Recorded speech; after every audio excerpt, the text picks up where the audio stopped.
Hola, hola, hola Alberto, probando.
Hello, hello. Good morning, everybody. Thank you so much to those that are here present and also those that are following us online. It's such a pleasure to be really celebrating already the second week of COP30 and really focus on a subject that affects all of us. So today we're going to get to hear from 5 leading organizations that are working really hard to ensure that in the next coming years we can ensure access to affordable, nutritious, and sustainable food. So today our speakers are going to be sharing about how they're collaborating, how they're innovating, and how they're aligning public and private ambition to make sure we really are reaching tangible results when it comes to reducing emissions, protecting nature, and also shaping a more resilient and equitable food system. So I will be the moderator for today. My name is Camila Cauer, and I come from Foretica, which is a Spanish sustainability business association. And we work with over 200 companies. They can be global, but they're all have activities in Spain and are really committed to ensuring that they have a positive impact environmentally and also socially. But also, I lead an initiative where over 27 organizations come together throughout the year and they exchange best practices, knowledge, the challenges that they're facing, and maybe they even partner up. And I think that's really an important example of how important it is for all of us to come together when it comes to that COP, to share where we're at, where we want to get to, and exchange the knowledge and partner up. So today, it's a pleasure to present. We have right now 4 speakers. I think we will have a 5th one soon too. But it's a pleasure to present Victoria Crawford. She is the Director of Agriculture and Food and also part of the extended leadership group at the World Business Council for Sustainable Development.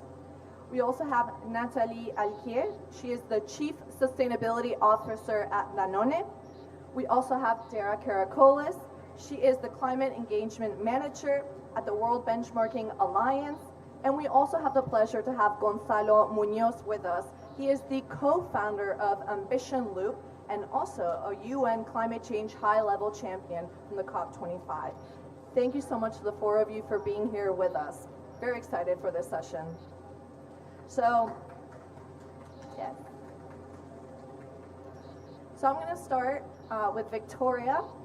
Foretica really follows a lot of the work that you guys do. We represent a lot of the work you do on a national level. But specifically when it comes to food, a couple of years ago, you guys rolled out a roadmap for us, which is called the Vision 2050, which really works hard to ensure that we work hard to transform 9 pathways, one of them being food. And in this area, it's about really promoting a sector that gives access for people to nutritious and affordable food, that we really protect nature, ensure the food that we produce is sustainable, and also to create value chains that are really going to be prosperous. And also working hard in terms of human rights, preventing human rights abuses. So on this level, I'm so excited to have you here with us. And in terms of what is going on in the world today, where some areas are really pushing hard for sustainable initiatives, and then also on the polar opposite, I think there's a lot of a drawback in terms of sustainability. I would love for you to share with us, to get started strong, what do you think is really driving the business case for investing in sustainable agriculture and food systems today? Yeah, great.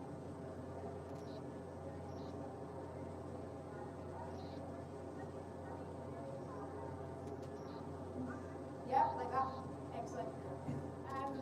So thank you very much for having me today, and it's a real pleasure to work together on this session and more broadly with Foretica and WBCSD's global network partners, more broadly driving business action on sustainability in countries across the world.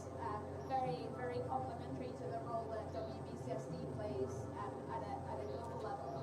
And as you say, we're working towards this shared Vision 2050, where 9 billion people can live well within planetary boundaries by 2050, with food systems being one of the key pathways within that.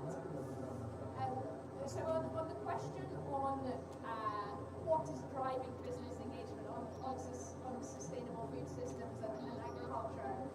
There's kind of two broad points I want to make. The first is around building resilience. So last year there were 58 natural disasters that had an economic cost of more than $1 billion. And that's in terms of floods, droughts, other environmental issues that are really appear as like big physical risks for companies' supply chains. Another stat that I heard was that insurance premiums for companies are going up something between 5 and 7% annually. Really, again, like recognizing that physical risks caused by climate change, biodiversity loss are real economic issues. So for companies, investing in building more resilient supply chains is a way to manage risk, to manage supply chain shocks, but also to be more prepared for regulatory changes. I think fundamentally what we're seeing is that the cost of inaction is becoming greater than the investment needs to scale resilience. Another piece of analysis shows that for every dollar invested in resilience, saves something between $2 and $19 in terms of saved costs later. The overall point here really is that this is a business imperative, and investing in regenerative agriculture and sustainable food systems is a way to mitigate risks and to protect the future of businesses over the long run. And then the second point I wanted to make is around the return of investment of transitioning to regenerative agriculture.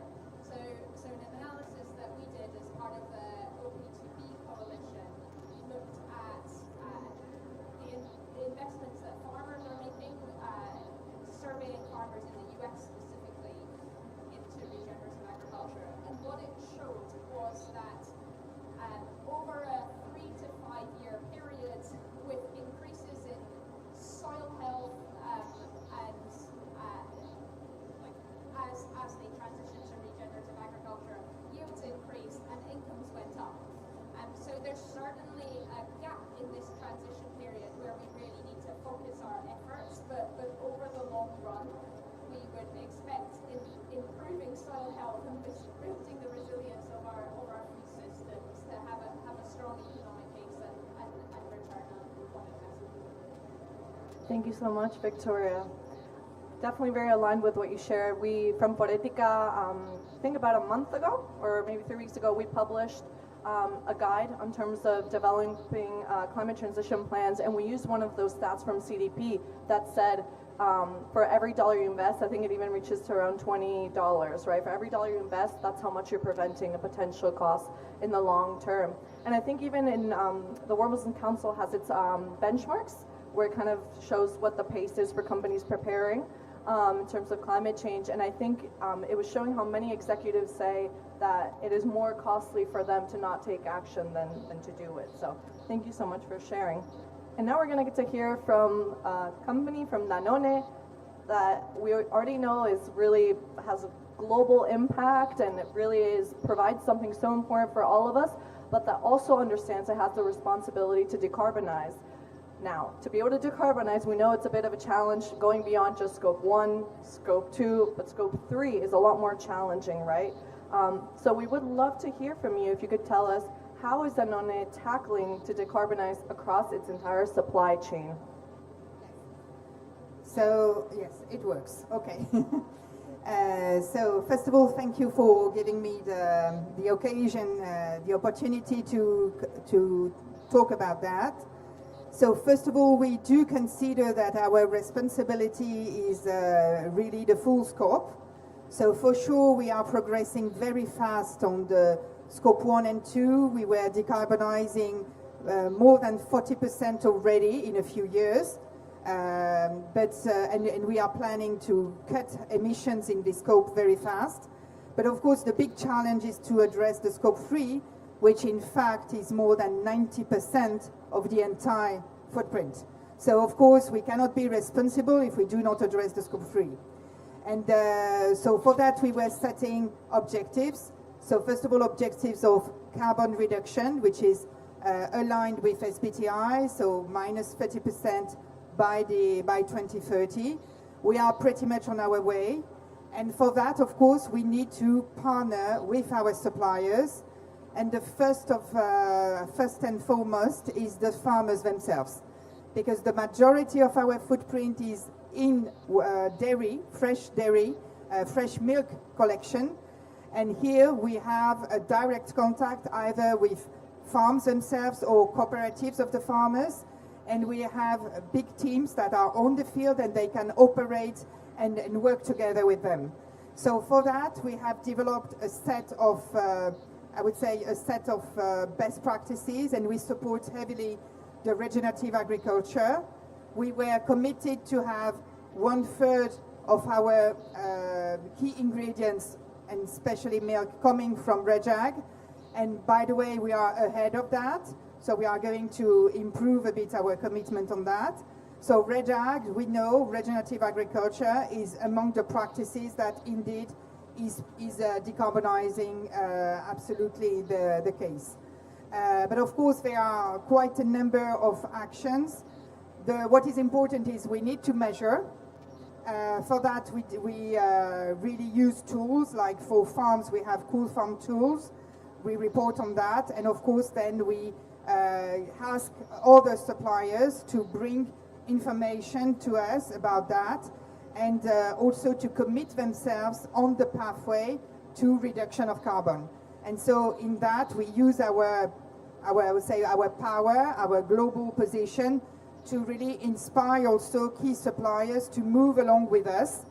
And by the way, we are aiming at 1/3 of the global procurement covered by contracts with carbon elements in it. And this is very much on the way. And then, of course, we see that this is a collective effort. Beyond what we can inspire by ourselves, we absolutely need to align with other professionals.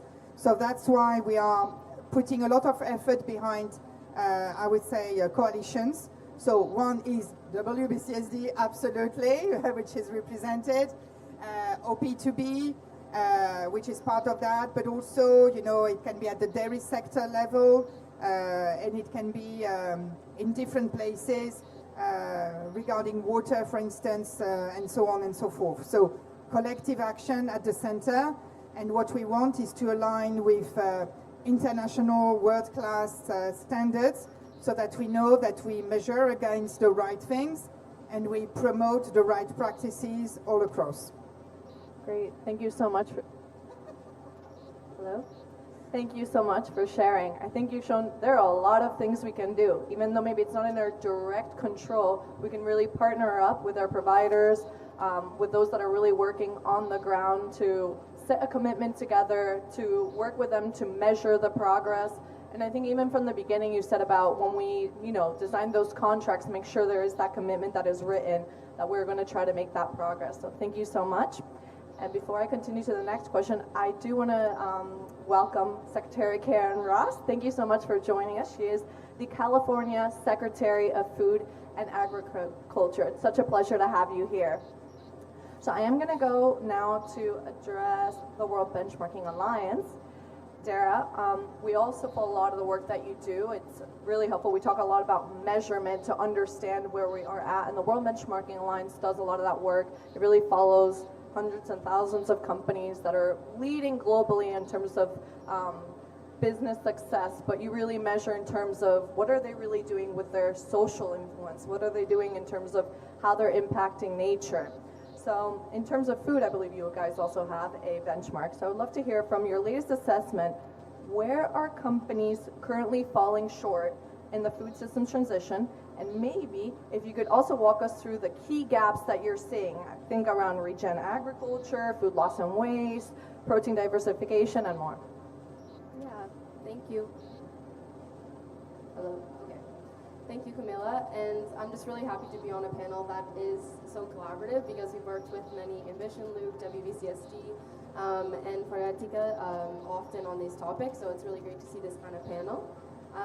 For those of you that don't know the World Benchmarking Alliance, we are a global nonprofit that assesses companies on their sustainability, impact on nature, human rights, and we assess 2,000 of the world's largest companies that have both a positive and negative impact on our future. And specifically, we have the Food and Agriculture Benchmark, which looks at 350 companies on various indicators such as food loss and waste, nutrition, and regenerative agriculture. So I'll go into some of the gaps of that, but just to set the scene, we've benchmarked the food and agriculture companies. This year will be for the third time. So since 2021, we've had 3 iterations. And the results will actually be coming out in January, so we'll have fresh insights, and I'm hoping to give you a little bit of a taste of some of the gaps, but also some of the success stories and leading practices. Victoria shared some of the kind of key points and stats about what is the kind of cost of inaction, and I just want to talk to a few more points. I think we all know the statistic about the GHG emissions of food and agriculture, but I think one of the other points from the Eat Lancet report is around that food systems are responsible for transgressing 5 out of 9 planetary boundaries, and additionally, there's been more and more talk and link towards between climate change, biodiversity loss, and human health and nutrition. And I think as we see that they're more and more linked together, we know that global food systems generate a lot of value, an estimated 10 trillion of annual value. But there's also they also incur 15 trillion of costs on human health, society, and environment. So we're talking about huge costs to people and planet. So it's really key that we address this, and business has a huge role to play in that. So when I talk to some of the gaps, I want to just start overarching, and then I will go into a little bit more specifically some of the key indicators we look at. In terms of more generally, we do see that there is significant action across the food industry. So it's not to say it's all negative, but I want to highlight that there are specific subsectors that are lagging behind, specifically within livestock producers, commodity traders and producers, and restaurant chains. This continues to be a lag, and we've seen that over the iterations that we've done. And there are leading examples of long-term strategy, but there is not in these subsectors. So I think this is an area where we can focus in on. Additionally, there is still a large gap in how companies are addressing environmental issues specifically. So the link with climate change. I'll highlight a couple of examples of where we're really lagging, specifically around commitments to reduce water consumption. We know that water is a precious resource, especially fresh water, and this is something that companies are not at all committing to, and we see this as a big barrier if we're going to be able to reduce the consumption. Additionally, more generally, when we talk to pollution, there is a real lack of transparency on how companies are using chemicals, and this is, if we cannot be disclosed and be transparent, then we're not going to be able to reduce this. And then when it comes to targets around protecting ecosystems, regeneration, deforestation is a huge issue that is not being at all set targets for, and if we're not going to set targets, we're not going to be able to get there. And then around food loss and waste, this is a huge issue, and one of the kind of first baseline indicators that we look for is, are companies measuring their food loss and waste? And we find that there's very, very little companies that actually measure how much food loss and waste is happening in their production. And if we can't measure this operations and supply chain, we see a really big issue in that, into being able to actually decrease loss and waste. Around soil health, this is a key area that there is very lack of data on if companies are working on this. And so this still remains a key concern for us in our benchmark. We see that there's very little reporting on soil health and on regenerative agriculture techniques. So this sounds very negative, but I think in the next section we'll talk more about some leading practices, but I think there's still quite a few gaps that we can focus in on. Thank you so much, Dara. I mean, I think it really helps to understand where we're at so that we can improve. So you guys really help us to give us that transparency that maybe we're missing. In terms of food loss and waste we were mentioning, I know Europe always tries to be a step ahead, and I believe that maybe a few months ago they approved a directive that is going to require companies to really have a plan to reduce their food loss, and I hope that's going to set an example really at the global level. And in terms of really having a commitment and collaboration, this really goes on great for now to hear from Gonzalo from Ambition Loop. Commitment is the first step to everything, right? Companies, organizations really need to commit. And I know that from your work really as a UN climate champion and from Ambition Loop, what you really try to do is from the top level, right, make sure to work down with non-state actors like farmers groups and indigenous peoples organizations and other really important non-state actors to make sure that you deliver transformative change on the ground and specifically in this case in global agriculture and food systems. So would love if you could tell us a bit more, give us a context, give us the explanation of Ambition Loop, why was it created, and also what is the long-term vision for this organization? Thanks so much. Hello, hello, hello, hello, hello. Hello, hello, hello. No, no, no, no. Blah blah blah blah. Never mind. Okay, thank you, Dara. So, thank you so much, Cami. Please let me refer to something that might be not as important for some people, but at least for me and some probably for all of you should. It's really great to be in such an unbalanced panel, gender-wise. No, honestly, and of course it's funny at this point, but it wasn't funny when it was the opposite, right? Sure, and for so long, like even including the female would be only the moderator. So let's be aware of that. And this is something that we have to not only recognize, celebrate, but also promote as at least not accept any manner anymore, right? So thanks for the organizer for setting such a brilliant panel in terms of the disparity of gender. And let me complement Dara's realistic opinion to some more positive one, because there's, of course, everything that you said is true. That's the base that should wake up, but at the same time, we need to be mobilized by the tragedy that we're living, but also behind many positive movements and waves of action that are already happening. I had the privilege of being invited as a high-level champion back in 2019 to work on COP25, and I'm a farmer. My life has been related to food and agriculture all my whole life. I'm still farming, and I was really surprised how lack of presence we had at that time of a sector that for me was so evidently needed. COP was mostly all about reducing and avoiding emissions. Yes, of course we have to do that, but there's an element called photosynthesis, and you need to enhance that. And of course, at that point, most of the narrative around food and ag was, this is a sector that's emitting so much through the methane, through food waste and loss, of course, cattle and rice, but also through fertilizers. All the narrative was about this is a sector that is creating the problem and mostly complementing the, and again, 80% of our food comes from smallholder farmers and they're being affected by climate change. And I was like, where is the solution for this? Well, we started working since COP25 on promoting food and ag as a potential solutions provider. At COP26, we promoted the zero deforestation commodities, and that went really well. Then the Sharm el-Sheikh adaptation agenda brought more the capacity of smallholder farmers to provide solutions, and then we got to Dubai. COP28 was a major milestone. In that COP, I was also privileged on receiving the mandate to chair the trajectory and then bring the capacity of non-state actors to provide complement to the Emirates Declaration. We had that declaration as a big milestone from political side, but then we design a call to action, bringing the capacity and the energy of non-state actors to not only fulfill the Emirates Declaration, but also the Paris Agreement. Let me tell you where we are today. Today, in the Food Day, the call to action and the work at Dubai was defined Dubai to Belém. So it was a 2-year plan to mobilize non-state actors, working with many of you here, so from World Business Council, Danone was signatory, the Global Benchmarking Alliance. I'm sure the government of California, if not a signatory, will make them sign today.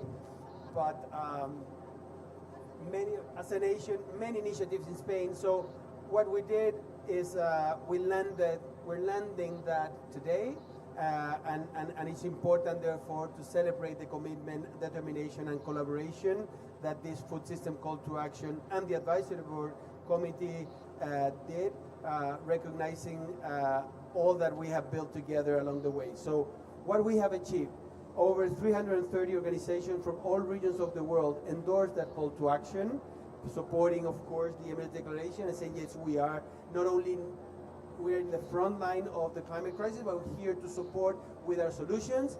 And we want countries to enhance their NDCs, positioning a food system inside their NDCs. That those organizations are farmers organizations representing 1.2 billion farmers around the world.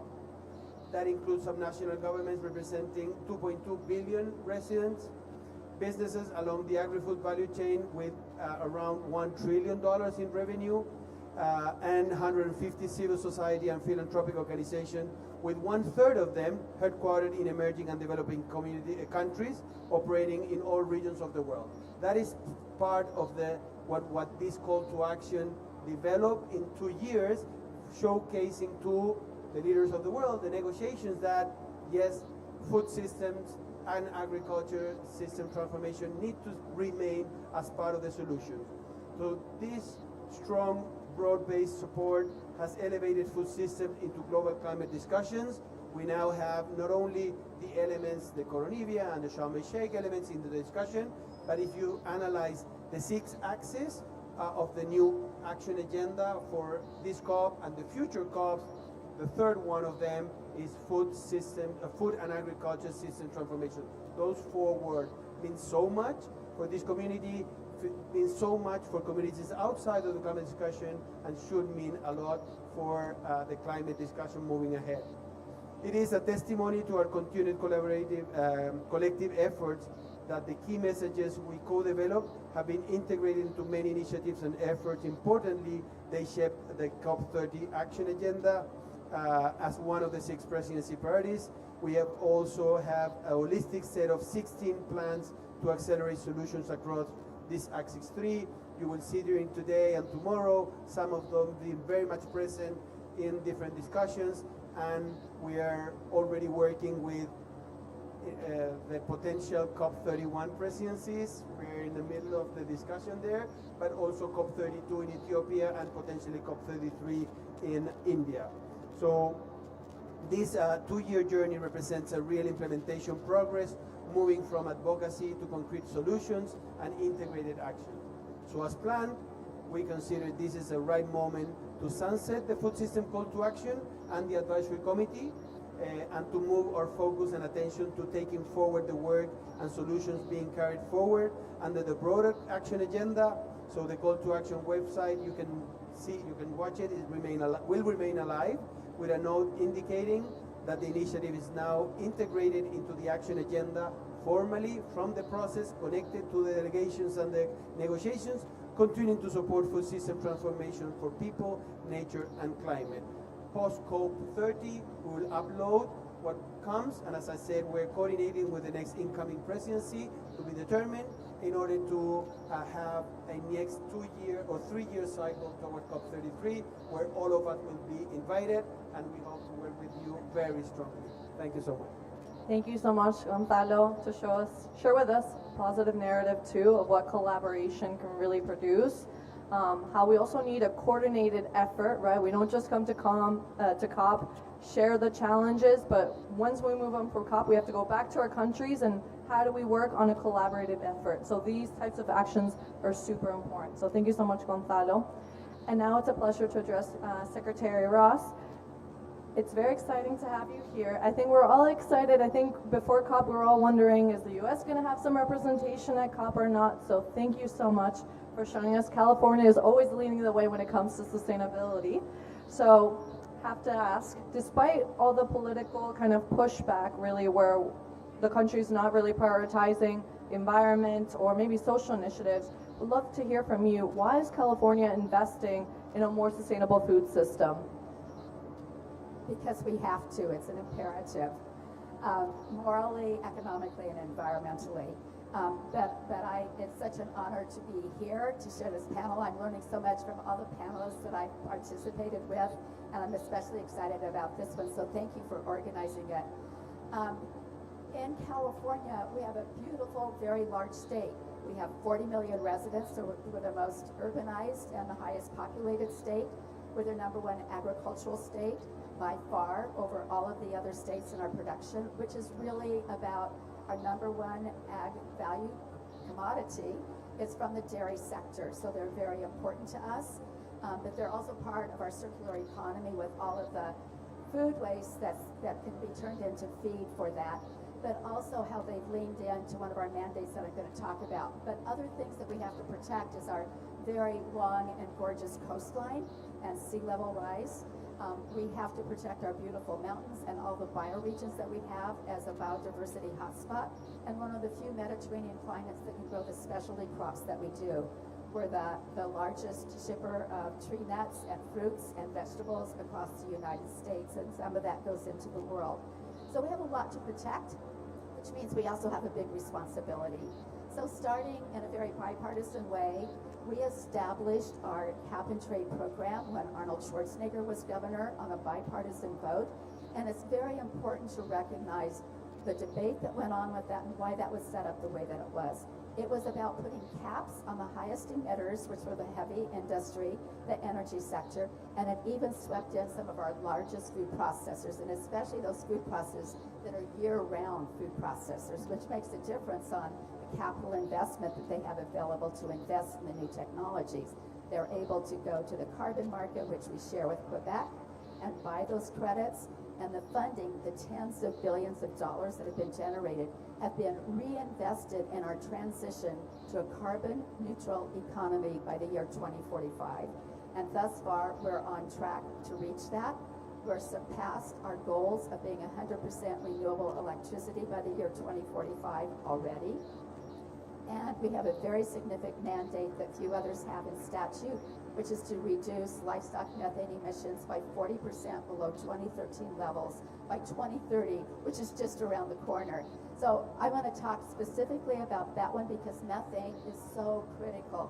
That methane law also mandates reduction of methane from landfills, which is where we capture our goal of 75% of food waste and organic waste out of landfills into compost and other useful products, which is very important, and the black carbon that comes from refrigerants and trucking industries in particular.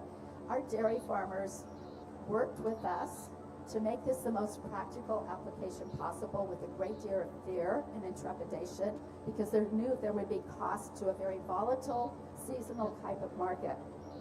So the commitment from the state was to use some of those cap and trade dollars for an incentive program to have them on a voluntary basis lean into this.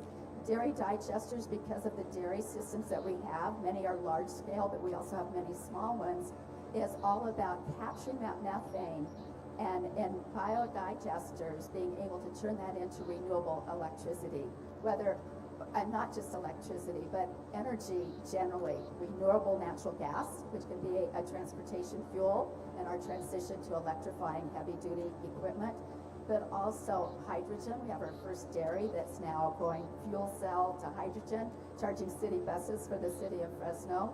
And the low carbon fuel standard that has been established by the Air Board has been very instrumental for all of the economics working on this.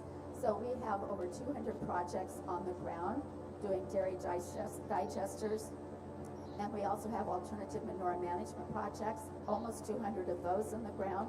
So together we've invested almost $500 million in incentive grants, and we have made huge progress on the manure management side of that. Enteric fermentation is the outstanding issue for all of us to deal with. It's a combination of feed additives, it could be vaccines, definitely genetics will play a part of this, and even better understanding the rations that we're feeding and how we can tinker with those to make improvements. So we do a State of the Science summit every year that's grown in global participation for all of us to think together on how to solve that problem. Methane, hugely, hugely important to us. I'm looking forward to talking about healthy soils and our on-farm water use initiative. But I do want to call out for us, there's several gaps. Being able to share and harmonize how we monitor and verify and measure in a cost-effective way, and have it be more standardized so it doesn't become this part of the food chain is doing it this way, but our disjointed food chain does it this way. This is really critically important to us. So I would say that's a huge gap for all of us to work on in addition to the financing. The other one to think about is the middle mile, which we learned during COVID. We have a food system that is delivering the way it was meant to, highly efficient, just in time, gathering up a lot for the United States to meet affordable food. It was not working real well during the supply chain issues and the disruptions in COVID. That middle mile needs more investment so that we can have more resilient food systems locally, which will also put us in a better position for the global food gaps that we're trying to achieve. Thank you for having me here. I really appreciate it, and I'm so sorry I was late. Thank you so much, Secretary Ross. I'm impressed. First of all, you saying we have to act. There's no other option, and I think that's something that I wish we would all understand in terms of it's not really a debate. We have to, and those that take action earlier will find kind of the fruit of the business case if they take action. Also, super impressed that California is committed to be carbon neutral by 2045. I think no other organization has the excuse now to set a later date if you guys can do it in the current geopolitical climate that you have in your nation. And I love also the example of incentives. I think it's so important. It's really important for companies, organizations to set commitments, but for that to really trickle down, there needs to be some type of incentive for these organizations where kind of every day is important for them. So to really be able to push them and motivate them in the long term. So thank you so much for sharing. I'm going to go back to Victoria now from the World Business Council. You were sharing more about that business case too, of why it's so important to be taking action and preventing potential costs. So understand that there is a strong business case out there, the data is out there. Could you tell us what is then needed to really scale investment further in this agriculture and food systems, and how can businesses really across the value chain work together, and maybe even with governments?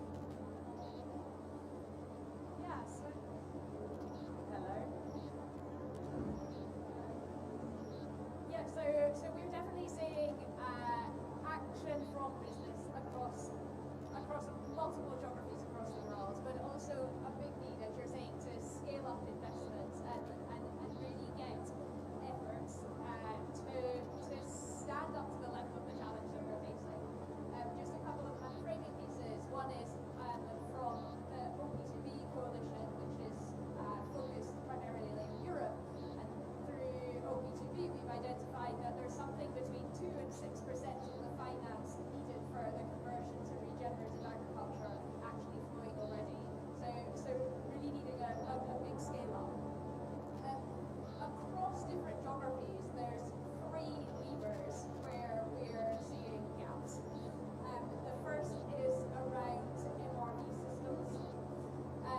The second is around enabling policies. And the third is around collaborations and partnerships to scale finance. So, for example, we have been working with a number of partners, including Cebedes, BCG, and the high-level champions on the Landscape Accelerator Brazil over the last couple of years. And the companies and other partners that are involved in that have developed an action plan for scaling investment in this run, which covers these 3 pieces. But it's really they're the same 3 pieces that we're seeing across other geographies as well. So on metrics, companies are increasingly converging around the outcomes that we need to be working towards. Through our regenerative agriculture metrics initiative, we've built convergence with a large group of companies and other partners around the need to work towards 5 sets of outcomes. So climate change, biodiversity, soil health, water, and socio-economic outcomes. And what we really need to see next is that the ecosystem as a whole, so all of the partners that have a role in incentivizing companies are asking for the same set of outcomes. third sectors, policymakers, financiers, and farmer groups that they're working with. But building alignment on what's the goal here can allow, it allows companies to incorporate these in their own internal decisions, whether that's procurement, enterprise risk management, capital allocation. It allows companies across the value chain to work together by having a shared language to develop joint projects, report on joint projects. It allows companies to work with financial institutions to scale up new innovative forms of finance. So yeah, first piece, like convergence on metrics. The second piece on enabling policies. So if we go to the example of the Landscape Accelerator Brazil, there's a number of asks that the companies and other partners feel is needed in order to scale investments to the potential, and that includes things like the land registry system. It includes incorporating land use into the Brazil emissions trading scheme. It includes incentives for farmers. So these pieces need to be in place as well. And then the third piece is around collaboration. So we're seeing a big shift to companies increasingly working in cross-value chain coalitions and partnerships, which allow them to better share risks and costs, and also to make investments at a landscape level that can build resilience for all of the partners involved. And similarly, increasing calls for public-private investment in finance as well. So yeah, we'll be hearing very soon the announcement of a new initiative called RISE, which the COP30 presidency has been spearheading, and which is looking to focus on developing new financing facilities for public-private investment in sustainable food systems. So seeing that as a kind of exciting opportunity to address some of these remaining challenges. Thank you so much, Victoria. I think once we all leave, we need to look more into the work that you guys have done with MRV in terms of when it comes to metrics. I think is so important. Also in terms of the program RAIZ, I think is one of kind of the results also from this COP, so it'll be interesting to check out. And thank you so much for sharing also about in terms of incentives along the whole value chain and the collaboration. Now I'd like to address Danone as well. You were sharing with us about how you're working really with the whole value chain to ensure that they're committed and they have the right tools to be able to advance so that you can meet your goals with decarbonization. But now I'd like to hear some of those specific examples of how are you really working on the ground, and also what are some of the lessons learned that you have learned along the way? So I would like to share, because we are in the Spanish pavilion, I will share more the Spanish case. On top of that, we have a fantastic Brazilian case which we call Flora, and we are showcasing that in different panels. But here I will focus more on the Spanish case. So two ways to, I would say, put some progress on the map. So first of all, the Barro and Carbone report, which here I'm just the voice of the Spanish team who was doing that locally. So this is the combination of a collection of the best practices in dairy industry. So how to lower your carbon in the dairy industry, specifically in the context of Spain. So quite a number of good practices, and this can serve as a referential for everybody. And of course, as also an inspiration for policymakers, because this is a way to go, and then to see how to maybe shape and facilitate the path. So this is one very nice example of collaboration because it's open source. Another one is on the ground. So it's true that in Spain we are the leader in dairy, but we also have a very good plant-based alternative with the name of Alpro, the brand Alpro. And we are sourcing a lot of oat from Spain, and we managed to have a specific program, we call it Navarro, so where we have 80 farmers focused on oats, transitioning to regenerative agriculture practices. And here, this is where we collaborate and support the progress, specifically in a region where we can share a few, I would say, a few common good practice again, and inspired to be the off-taker that will be along them, on that. So for that, exactly because of the reason you were explaining, there is a moment where we need financing for them. So, and this we were able to collaborate. So first of all, we have a Danone Ecosystem Fund, which is a kind of impact fund exactly for that type of purpose.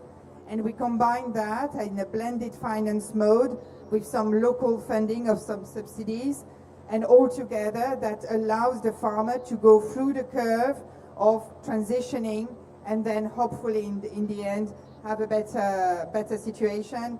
Of course, better water management, better soil, and everything which goes along. So this is a very specific case in Spain. We are very proud of what is happening in Spain, which is, I think, one of the benchmarks we have in the world, together again with Brazil, because we have a fantastic dairy farming case also in Brazil. Okay. Thank you so much, Natalie, for sharing. I will tell you from Spain, we're big fans of Alpro, so thank you for sharing the work you do there. Also, I think it's really important what you show about the collaboration also from the government and the subsidies and how important that is to really, that incentive and that push, right, so that they can move forward. Thank you so much. And now still looking more into the private sector as well, Dara, I'm going to address you. I would like for you to share, you've already told us a few of those gaps that you've identified through your latest benchmark.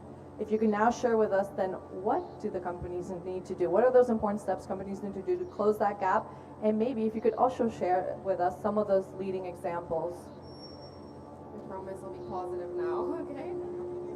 Yes, this is the future, so we need to be optimistic. So I first want to, before I get into leading practices, I first want to highlight kind of the next step. So at WBA, we do a lot of work on transition planning and transitioning, and that's the future. So developing and implementing transition plans is super crucial no matter what sector you're in. It's something that every company, no matter size, geographical area, will need to do, and it's something that is going to be important for their future business. So when we talk about credible transition plans, we talk about those that are robust. They have a pathway that is either sectoral, regional, or global, and it also has and is backed by finance and investment to support the pathway. If we have a pathway but we don't have the finance to back it, it's not a credible pathway, and the targets will not be valid. And additionally, it has to consider the external dependencies and factors that could impact either positively or negatively with achieving that transition. So with a group of 90 experts, we have a collective called Assessing Transition Plan Collective, and we've developed a framework that looks at the kind of in granularity, what is a credible transition plan. And with that, and with the expertise of many other people, we have come up with a methodology called ACT Core, and the ACT initiative is supported by WBA, but also the French Ecological Agency. And we will be assessing 2,000 companies on their transition plans as of January, and that will really show us where are companies in the transition, and hopefully will trigger more and more to be going along the journey, and followers will become leaders, and laggards will become leaders hopefully as well. And I also want to talk to the fact that transition planning, yes, it's about mitigation and going towards a low carbon future, but it also needs to take into consideration the impact on nature and people. We can't have a transition that is not just, and we need a transition that brings along workers and the communities that are impacted by these organizations. So for us, transition planning is the new development strategy, it's the future, it's an economic benefit, so companies really need to be taking that on. And then I just want to highlight, when we talked about some of the gaps, some areas where companies are doing well and some best practices.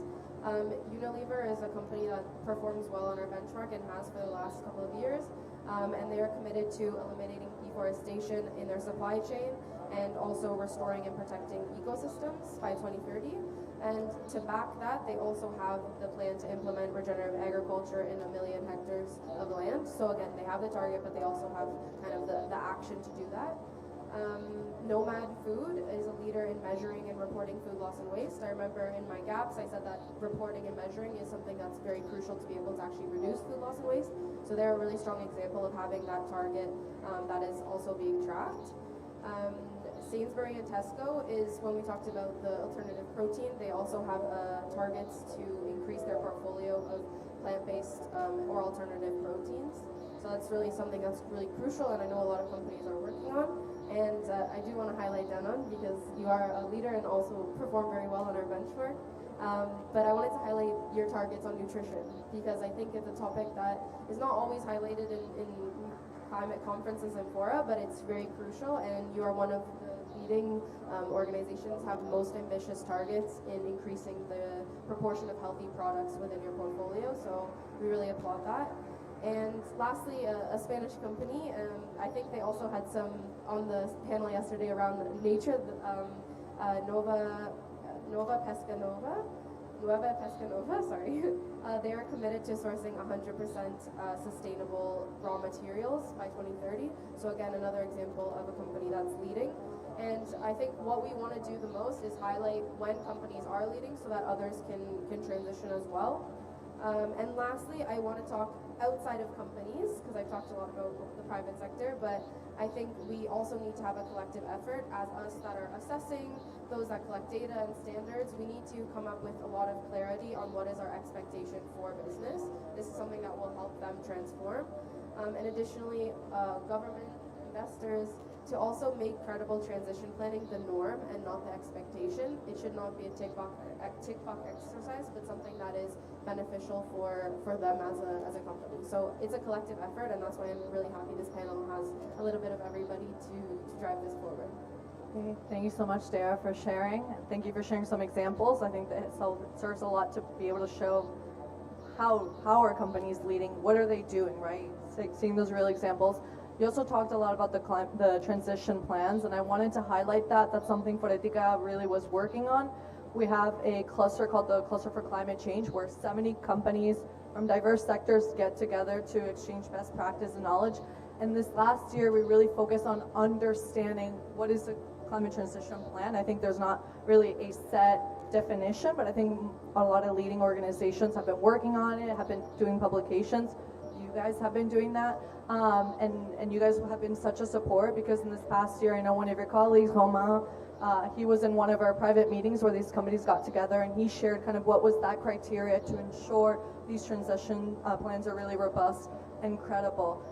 And so I do invite you guys also to check out, we do have in our website, Forética, we have this publication. I will say it is in Spanish, but we now have artificial intelligence to translate. And I think it's a really great guide to be able to apply. And it also has those components, not just in terms of decarbonization, but also that social component and also nature. So making sure it's a holistic plan. So thank you, Dara. And now I'd like to address Gonzalo. You shared a lot about how Ambition Loop has been ensuring there has been change at COP and moving forward. So I would love for you to share with us, so far, how has Ambition Loop really been contributing to advancing the implementation of the actions and principles of the Agriculture and Food Systems Call to Action, which was launched at COP28? Sure.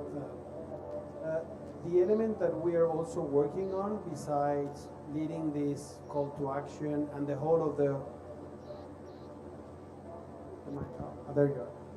the whole of the food and agriculture system transformation, is we're working with the other Rio conventions and even with the plastic negotiation, because we understand that it's not, I mean, we understand, and even like the UN Water Conference, this is a topic that is an excellent case of a topic that is absolutely transversal to every major environmental discussion.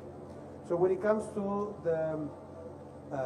the three Rio conventions, climate, biodiversity, and desertification, we, as Ambition Loop, we developed last year in Dubai, and in Riyadh for COP16, the action agenda.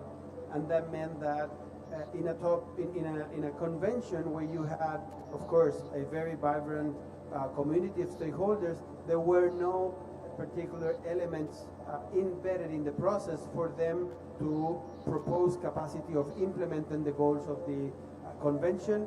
We designed and are still leading the Riyadh Action Agenda with one element that we're really proud of. We designed it using all the elements of the action agenda on climate. So there was kind of nothing new. We just linked one to the other. So, oh, we need to talk about water. What is happening in water on the climate convention? Who are the people and organizations working on that? Just let's embed that, the narrative, the topics, the KPI, the metrics, everything, in order not to duplicate, but just to enhance the work. We did the same thing, of course, with land and soil. We did the same thing with farmers, indigenous communities, you name it, science. So the Riyadh Action Agenda is set in place. We had celebrated the last days all the progress that I had in this COP. So the first time the two COPs collaborating into just one specific goal, that is avoiding land degradation, enhancing land restoration. When it comes to land that is being degraded, amongst the 1.5 billion hectares that are being degraded, 250 million of those comes from agriculture. And at the same time, the restoration provides a huge opportunity for food production. So we need to shift the paradigm and saying we not only have to stop it, but also use those lands that are being degraded to enhance our capacity of producing land, food and other agricultural products. The water and drought resilience, absolutely connected to the problem that we're confronting. I'm a dry farmer. We operate in a region that is being affected severely by the drought, and all that capacity that we can provide in terms of producing with less water is something that will definitely help the 3 Rio Conventions. And yesterday, something very unique happened. For the first time, we had an event where the 3 secretaries were there, and the 5 of the host country, the presidency of Brazil, and then Colombia and Armenia, and then Saudi Arabia and Mongolia, were there signing a common document to put together the action agenda.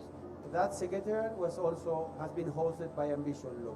So we are not only proposing how to advance on Food and Ag, we understand that we need to do it in a way that is complementing the other conventions, but in a way that also fulfills the political mandates and the party-driven process of the 3 Rio Convention. So one of our, let's say, magic ingredients is that we bring the energy, the capacity of non-state actors, but in a way that is allowing the process to progress, integrating the results of the 3 Rio Conventions, and as I said, also with the UN Water Conference, also with the Plastic INC process, also with the mangrove agenda, so integrating the different elements of the UN for making easier for companies, subnational governments, to fulfill in a much more efficient way and not being duplicating every day for different trajectories. Thank you, Gonzalo. I think that's what we all want to hear. I think it's music to our ears in the sense of like making sure that when we have these actions and when we have campaigns, they're all aligned, they all complement each other. We're not always having to invent new things, right? But we can also use already the resources that we have, the momentum that we've created. The experts are out there, so might as well also making sure that they're being integrated in the conversations to make sure that we're all aligned and going the same place. And I think for companies too, especially for conventions like this, for the COP, for them it's important to understand what steps do I need to take in making sure they're not having to comply with many different actions. So thank you for sharing.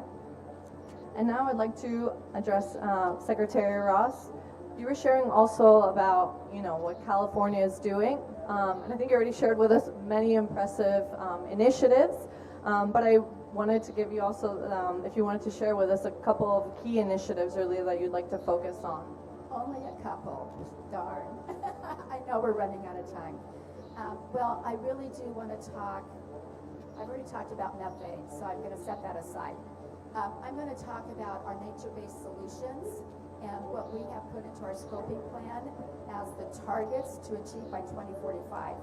And for agriculture, that means transitioning soil and land management so that we have 3.1 million acres under healthy soils and or transition to organic by the year 2045. Why did we choose soils? One, because it's achievable in agriculture, and there's so many multi-benefits from doing that. Our science panel, we asked them to take a look at biodiversity below ground. I was inspired by the UN report of below ground biodiversity and the understanding that 30% of the world's biodiversity is literally beneath our feet. It's an amazing microorganism ecosystem, but we don't even know completely how it works together, how it talks together, exactly precisely how to feed it better so it feeds us better. So healthy soils is very important for us for that kind of resiliency. We know not only will it aid in long-term productivity, it increases water holding capacity, which is critically important to a state like ours, and it improves nutrient cycling, and it prevents runoff. So for those multiple other environmental and potential pollution issues, that's very important to us. We know that with healthy soils, using compost or other bio-based products as a replacement to synthetic fertilizer is one step further down the chain of reducing NOx emissions. And we also know that we get very fast results from that compared to others. Cover cropping for us is vitally important, getting deeper roots into that ground, sequestering carbon, really improving the sequestration opportunities for that, and pollinator health.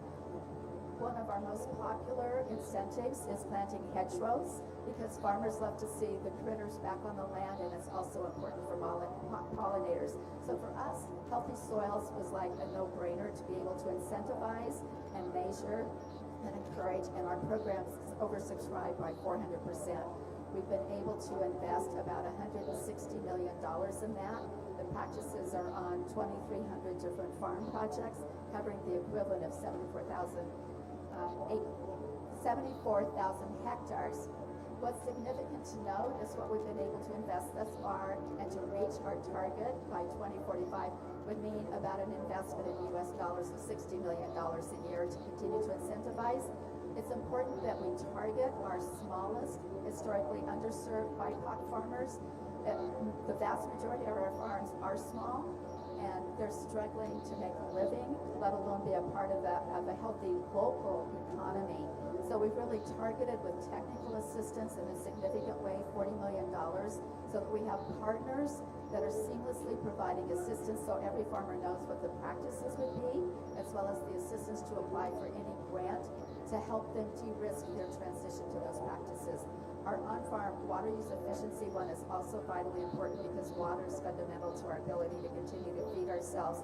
We're in the midst, 10 years into a 20-year project to bring our underground aquifers into balance. We've been over pumping those aquifers, and yet they are a bank account for the future to get through future droughts. So investing in precise on-farm irrigation also reduces energy use, which reduces emissions, and the more precision that we bring to irrigation, the less nitrate issues we have and runoff issues that we have. That program is also oversubscribed. We're not only able to reduce emissions by about 1.6 million metric equivalent CO2 emissions, but we're also improving the whole practice of the nutrient cycling. So both of those programs we're measuring, both of them are oversubscribed, but they also are proving a business case, which is part of what we're trying to do so that the farmers that would never apply for a grant will also adopt those practices if they haven't already. And the technical assistance is creating the infrastructure intellectually to make sure we're reaching all corners and all languages of our farming community. Two other programs I just want to mention because I think they're inspiring. Replacing older, dirty, burning engines on farm equipment is making a huge improvement in air quality. So we're reducing emissions, and we're really addressing the pollution problem. We're phased out open field burning, which has been a 25-year struggle. And our food processing incentive program has already proven the return on investment for energy and water savings. So I just wanted to mention those as ways that we could work together and perhaps scale up because we're proving the business case of what those mean for return on investment. Thank you. Thank you so much, Secretary Ross. Thank you. Clearly, there's many examples of how California is working hard to ensure a more sustainable food sector in the state. Two things that I thought were really interesting is, first off, a lot of these solutions that you mentioned are also very practical, and I think it's great because it can be very scalable, and I think this is what these meetings are for, right? So we can learn from each other, we can bring it back home, so thank you for sharing that. And also really important, I think it's so important to hear what bigger influential companies can do and how they're collaborating, but also that California is working really hard with those small farmers, which is so important because they really are what makes up the grand majority of the agriculture in the world. So thank you so much for sharing. Thank you to the rest as well. I think it's been super interesting to hear many examples of what you're doing, what you have been doing, and can't wait to hear more about what you'll do in the future. And thank you for everyone that attended today. I really appreciate it. Hope you found it very interesting. And thank you all.